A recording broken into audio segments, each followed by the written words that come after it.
Good morning, Danny. It's December 18th, and today I'm going to do something a little bit differently because I just finished one of my finals for my classes, and it happened to be a paper, and the paper that I was writing about was the Odyssey in space. But I said some really cool things, and anytime I say something really cool, I like to tell other people what really cool thing I said, so then maybe they're like, hey, that was pretty cool, and it resonates with them in some kind of fashion. So I'm going to read part of my paper. I'll probably leave out the parts that I kind of just BS'd through.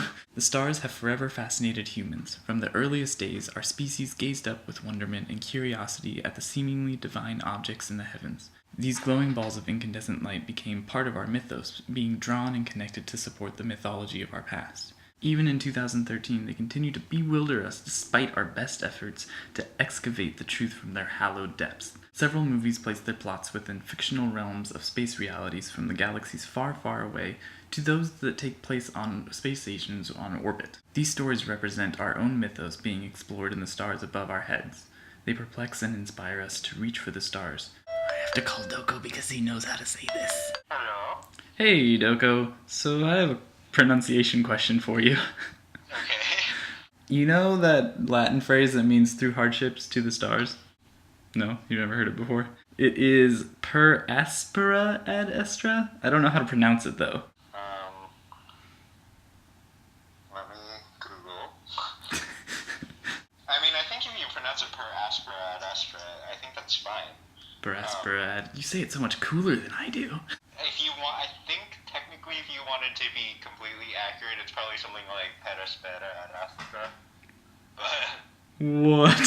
like even Latin scholars don't speak it that way because it just sounds goofy.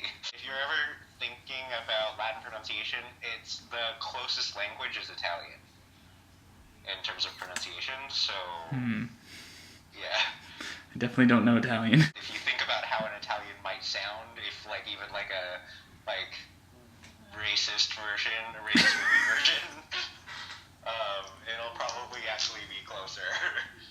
That's all. That was my question. That's all I had for you. Okay. Okay, thanks. Okay, bye. Bye.